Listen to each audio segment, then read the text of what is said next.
Thank you. Thank you very much, Madam Speaker. Madam Speaker, thank you for allowing me the opportunity to join this debate this evening as we debate an act to supplement and vary the appropriation of the sum, the issue of which was authorized by the Appropriation Financial Year 2018 Act 2017. Now, Madam Speaker, before I get into the gist of my presentation, it is important that I respond a bit to my colleague, the Honourable Minister of Agriculture. As you may be well aware that we do share some common space in my arrow there. And having listened to the Honourable Minister, I must say that much of what he has said, I have some sympathy for him in terms of the challenges that he is experiencing, having been shadowing the Ministry of Agriculture for some time. And his conversation really speaks to the challenge that we found ourselves in agriculture over many, many, many years. So I will sympathize with the challenges that he experiences as the line minister. And what I did not hear this evening, Madam Speaker, is what are the way forward? What is the way forward? I have heard every single challenge, but very little solutions to take the challenges forward. Madam Speaker, I want to address one or two little points that the Honourable Minister has made. And he referenced the situation with the EMBD and this $400 million loan that was taken to build 10 roads. But, Madam Speaker, it's not 10 roads like 10 trays. It's 10 components of a network through the Caroni lands. So to the man on the street, it may sound like there's just 10 little roads to go down a side street. But it is really a network of roads that run straight through the Caroni property, stretching from Couva, Chaguanas, Caroni, and so on. And what is unique about this whole conversation is that the EMBD certified the roads. So certification was given, the job was done, it was cleared, and payments made. Now, what the Honourable Minister, in shaping the conversation, while Honourable Minister didn't say it, that there may have been some untoward activities bordering on corruption in it, but he didn't say that. But it was framed that way. And, Madam Speaker, if there was, I will dare wonder why it is that those very same contractors who build those roads are the same ones getting $1 million contract under this administration. So if there was something wrong, well, then we shouldn't be giving them any work. And this has come up in a lot of debates so far in continuing with these contractors. So, Madam Speaker, I want to leave that particular issue with the EMBD right there. Madam Speaker, my colleague from Kumoto Manzanilla referred to the Mapa Farms, which is in her constituency. And obviously, Honourable Minister came and he painted a different picture about how beautiful and wonderful this farm is that's in her constituency.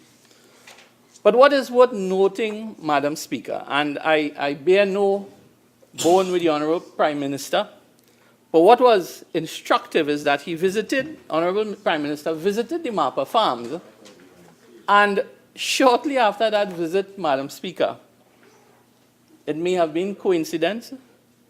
You know, Honourable Minister, Prime Minister said it was a very beautiful farm, it's a lovely farm, and shortly after that, all the contracts were refused to be renewed. Serious. Why?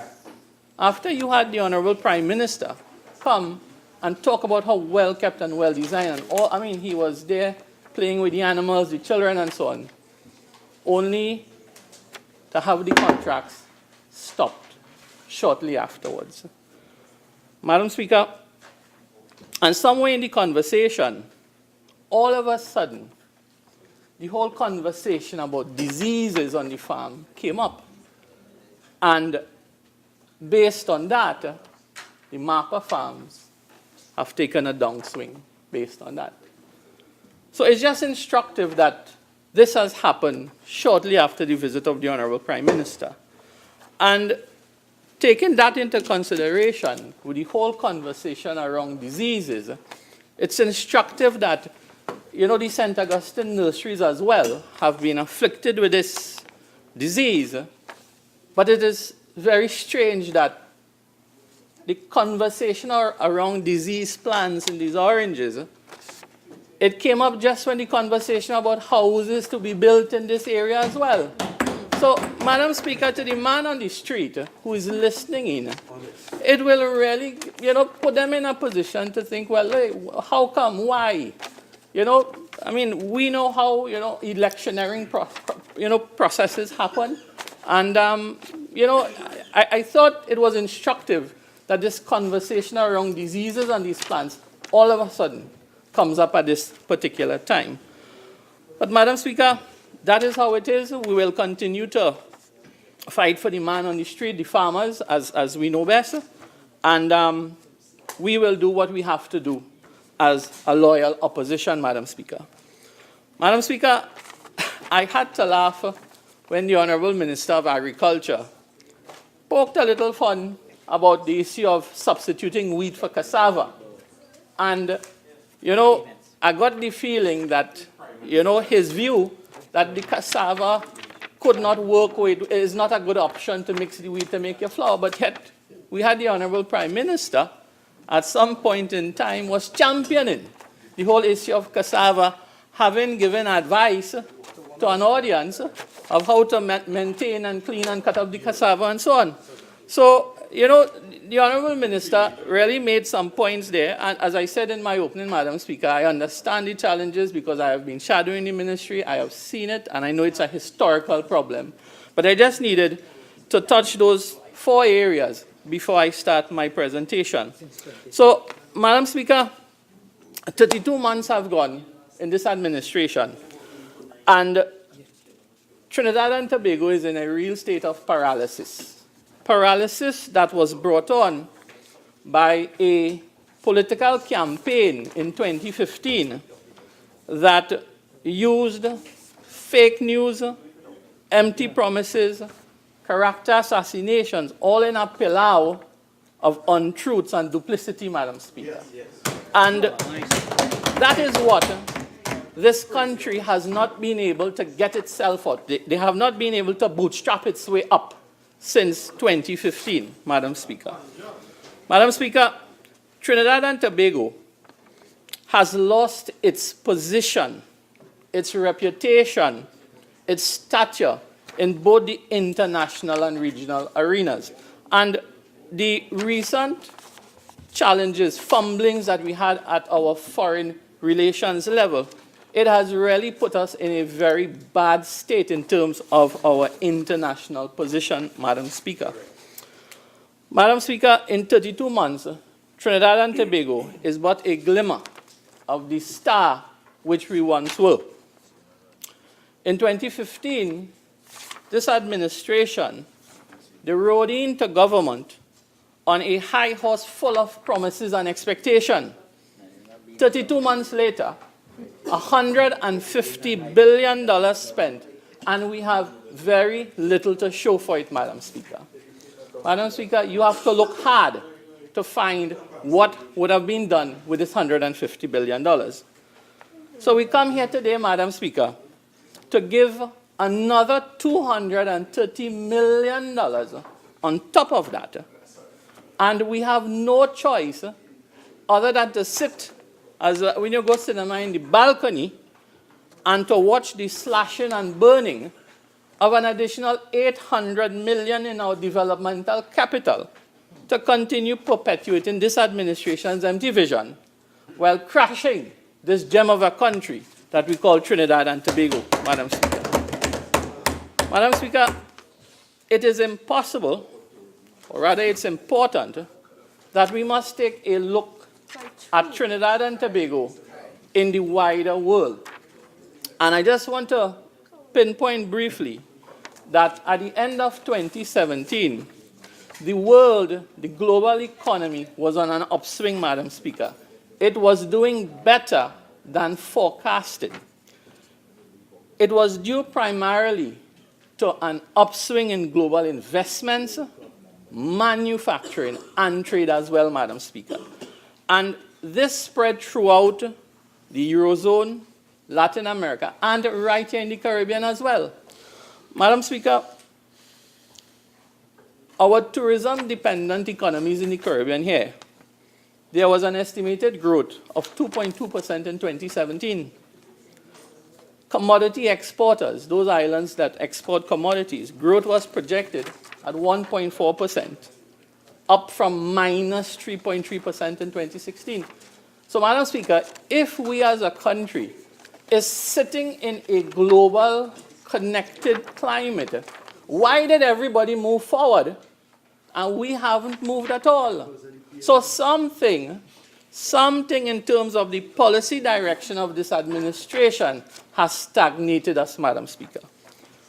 Madam Speaker, as I reflect on the economic environment globally and regionally, it is easy for one to summarize that we ought to have benefited from a strong global economy.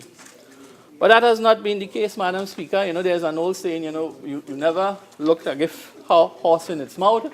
Well, I think a strong and robust Caribbean and world economics was really a gift for this administration to tune their policy to ensure that they ride the wave of development going forward. But again, Madam Speaker, after 32 months, they have failed in most, if not all, the economic sectors of growth and development.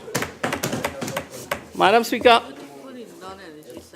with respect to growth in our twin island republic, although there was significant increase in the energy sector, the non-energy sector, Madam Speaker, continues to undergo tremendous declines and stagnation in some areas.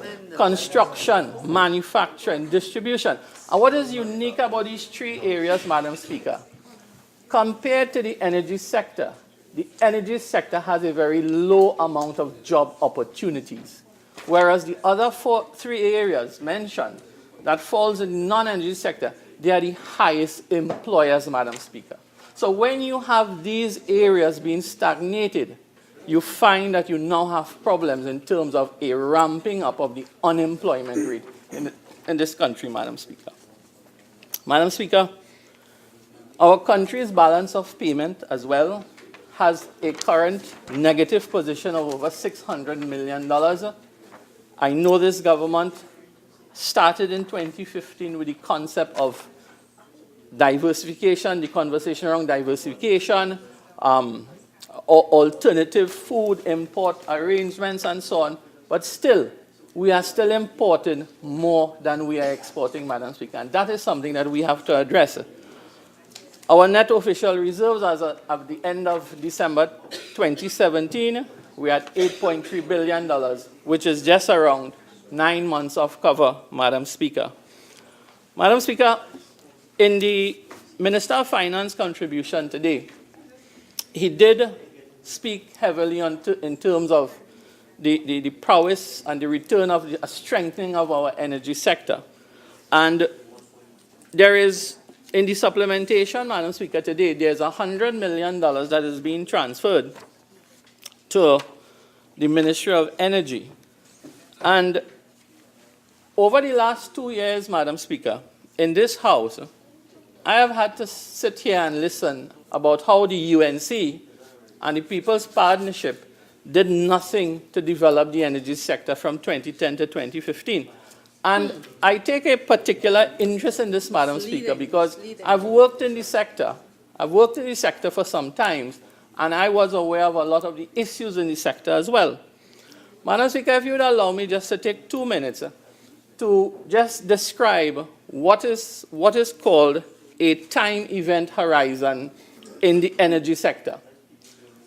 It takes about 6 to 7 years, Madam Speaker, for an energy project to go from the point of you decide point A is where the gas or oil is until the drilling and exploration starts and the gas or oil comes up to the wellhead. It takes about 6 to 7 years for that horizon to happen. Madam Speaker, this administration has been in office for a little under 2 years and a half. And if it takes 6 to 7 years for a horizon, then I could stand here and say that they had nothing to do with juniper. Correct. Nothing to do with juniper. They had nothing to do with trucker, and they have nothing to do with Sircan either. So it is very unfair. It is absolutely unfair to say that nothing that the partnership did between 2010 and 2015 is benefiting this country. And that's how you work the maths, Madam Speaker. I mean, there were a number of issues inside of that as well. Whether accelerated capital depreciation was a good thing or a bad thing, what I can tell you is that that was a standard feature of contracts all over the world with all energy companies during that period, because the time was very tough for these energy companies. You wanted to incentivize them as much as you can. So nothing was strange with that, Madam Speaker. And mind you, Madam Speaker, if there was not a collapse of the oil price down to $22 a barrel, we'd be never having this conversation about accelerated capital depreciation. You know why? Because the energy companies would have still been making a decent profit so that the countries would have gotten its taxes and royalties and so on. So, Madam Speaker, I just wanted to clear that issue because the horizon is what is important, the horizon. And I can tell you for those three things, that extra 750 million cubic feet of gas that we are getting today has its nexus from decisions made by the UNC People's Partnership in 2011-2012. Madam Speaker, with respect to GDP, which was mentioned by the Honorable Minister of Finance, there's an interesting article written by Anthony Wilson in the Trinidad Express on May 1st, 2018. And if I can read it a bit, Minister of Finance Colm Imbert sent out 2 news releases, one dealing with rating agency S&P, affirming its investment grade rating for the country, and the other, his ministry's upward revision of the projection of economic growth for Trinidad and Tobago to between 1.5% and 1.8%. What Anthony Wilson did, Madam Speaker, he lamented that these 2 statements was issued within 10 minutes of each other. And that, he claimed, was worrying and problematic as well, because it reflected poorly on the state of the country's collection and dissemination of accurate data. And because of that, there was the view that there may be an intrusion of politics in the forecast. So, Madam Speaker, that type of data out in the international arena, and you know, people who want to look at doing business with us here in Trinidad, if there is the feeling that the political arm interferes with economic data, then how are our business partners going to trust us when they ask for economic data? So that is where it becomes very, very tricky, Madam Speaker. Madam Speaker, as we mentioned, the standards and poor's rating. Now, the man on the street, most people don't understand what these rating agencies do. And in this particular instance, while we were not downgraded from our investment grade, what Standard & Poor's said is that, listen, I am watching all you closely, and if you all don't perform better, we will downgrade you all to a negative status within 12 to 24 months. But, Madam Speaker, what the Minister of Finance did, or attempted to do, was to lay blame on poor energy numbers. And Honorable Senator Madam Speaker, Standing Order 55-1B. But remember, this ground has been covered, so I'll allow you to leave it. Sure. Thank you, Madam Speaker.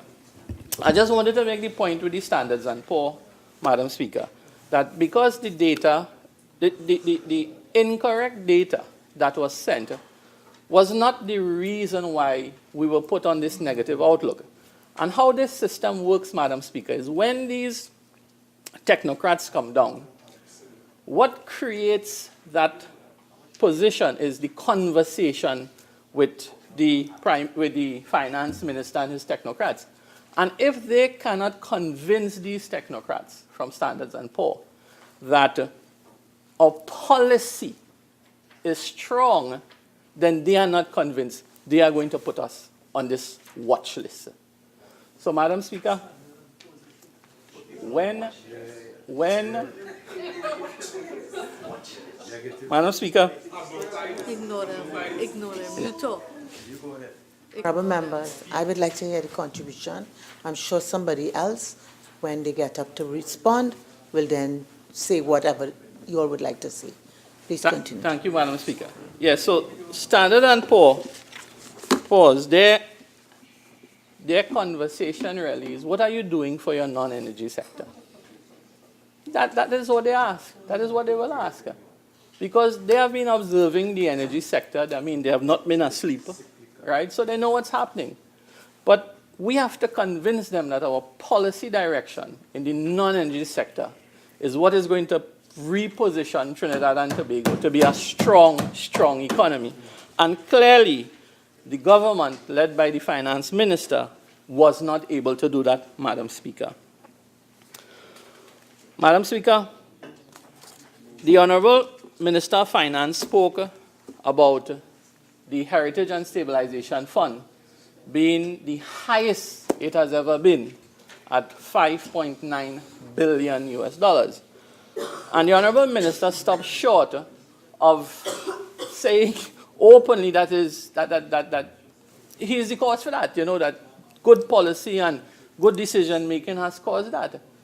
But what the minister did not say is that how much money have been deposited in the HSF in the last 2.5 years. There was no mention about that. So how did this fund grow, Madam Speaker? Madam Speaker, there's a portion of the fund which sits in US equity. And for the last 2 quarters, the American stock market has what you call a bull run, which means that stocks have been gaining momentum and adding value. So 95% of the value of that increase of the HSF has come from the equity market, Madam Speaker. So there is nothing to do with good policy or good decision making by this administration that would have strengthened our position on the HSF. So I just wanted to deal with that, Madam Speaker. Madam Speaker, Talking well. if we were to look at Trinidad and Tobago, and this being a mid-year review, and as my colleague from Caroni East, Central said earlier on, it's really a mid-term review for this administration. And it may be important that we take a long look at some of the promises that have been made, and let's see how well, in fairness to the government, how well they've performed in some of the areas. In my opening conversation, Madam Speaker, I talked about how the world developed, pushed forward because of trade. Trade and investments was really the key driver in the world economy.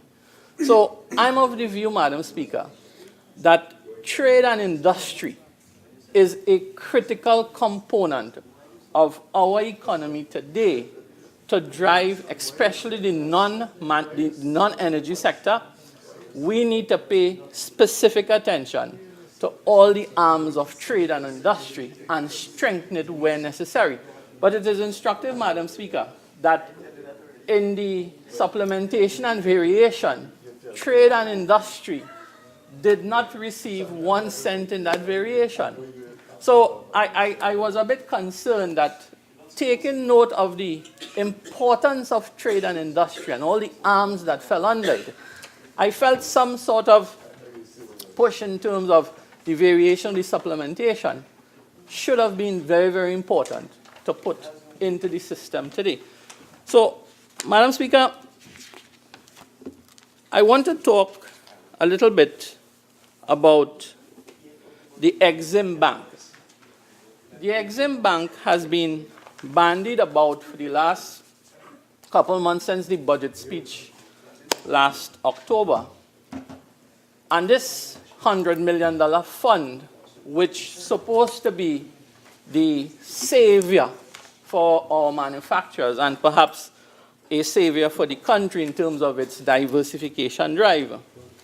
But, Madam Speaker, it's instructive that this fund was cut and paste quickly over the last 6 or 7 days, just in time to check off our box today in the media review. So I have a few questions to ask. And Madam Speaker, as you know, I run a few business. I do sit in a network of business people in the country. And from my understanding of the requirement for US currency in this country, Madam Speaker, we require approximately $1.5 billion US currency throughout the year. Now, let's assume that out of that $1.5 billion, the manufacturers only require 10% of that. We're just using an estimate. That's $150 million US dollars. Madam Speaker, before the horse even leaves the gate, we done short by $50 million right there.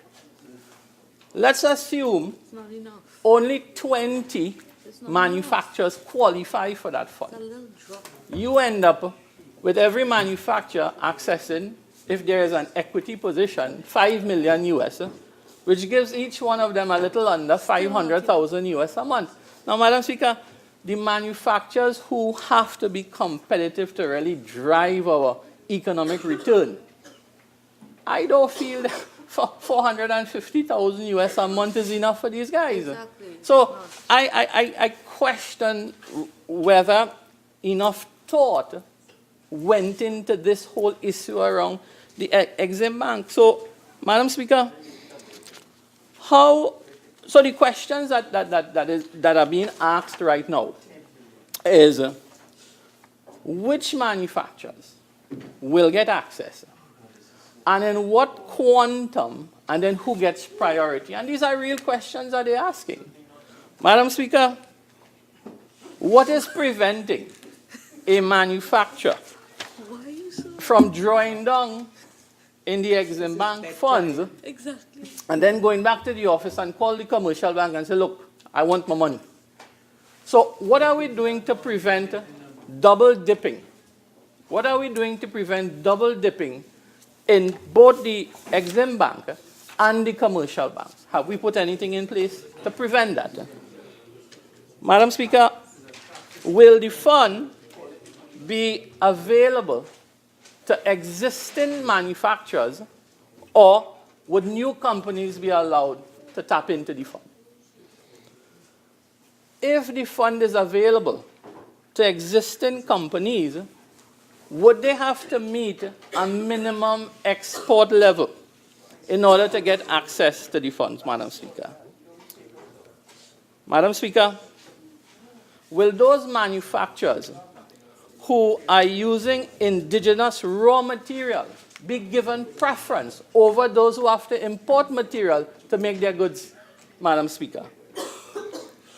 Madam Speaker, would exporters who are in manufacturing sectors which are carded for the diversification drive, those who are fitting the diversification drive, would they be given preference to this fund?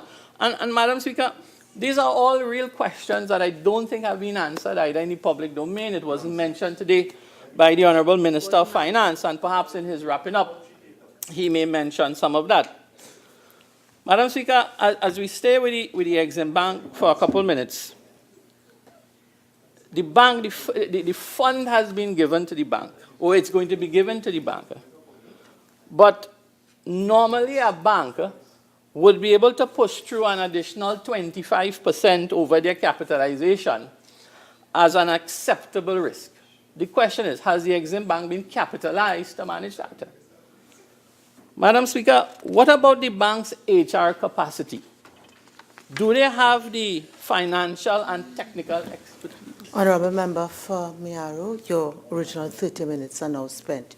You're entitled to 15 more minutes, if you wish. And before you continue, I just want to say to the Minister of Finance, I know while you are making your mental notes during everybody's contribution for your response, but sometimes your mental notes are audible, and I'd ask you to please contain them. Member for Miaro. Thank you, Madam Speaker. That Madam time Speaker, was right. I was just asking whether the Exim Bank may have the financial and technical expertise in their HR allocation to really manage the Forex business. Does the Exim Bank possess the IT systems? And I mentioned this because, as I said, I did not see allocations in the 2018 budget, neither allocations in terms of the variation of the appropriations this time around that would speak to those issues. And as far as I understand, these were issues when conversations around ramping up the Exim Bank over months ago. Those were some of the challenges that they were facing, and I have to find out whether these issues were addressed at the end of the day. Madam Speaker, the Chamber of Commerce, of Industry and Commerce, basically, I read that, their position was that, if the government was to liberalize the foreign exchange market, there will not be a need to put a system in place of preferential treatment.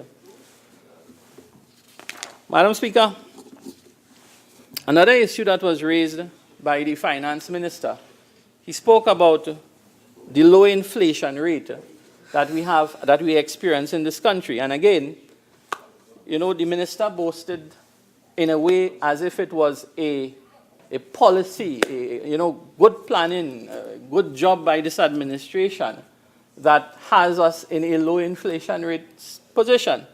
Madam Speaker, the inflation rate is low because nobody buying anything. Nobody buying anything. They have imposed a suite of taxes upon the citizens of this country, and it has backfired, Madam Speaker. Madam Speaker, logically, the Minister of Finance spoke today about how much revenue that they have collected. They have collected more revenue than planned in a number of areas. But if that was so, why are we dipping into the IDF? Why?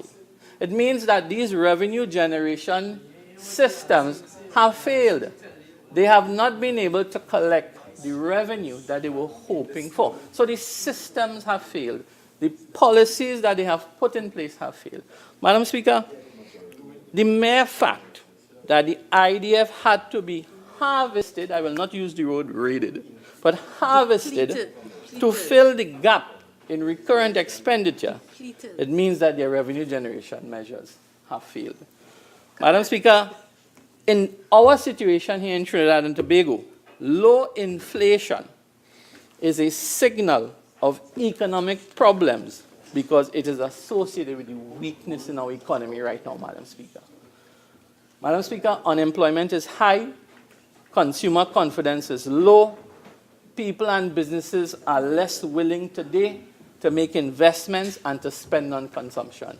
Madam Speaker, it's not by any miraculous policy decision inflation is low. It's because confidence has been sucked out of this economy and nobody wants to part with their money right now, Madam Speaker.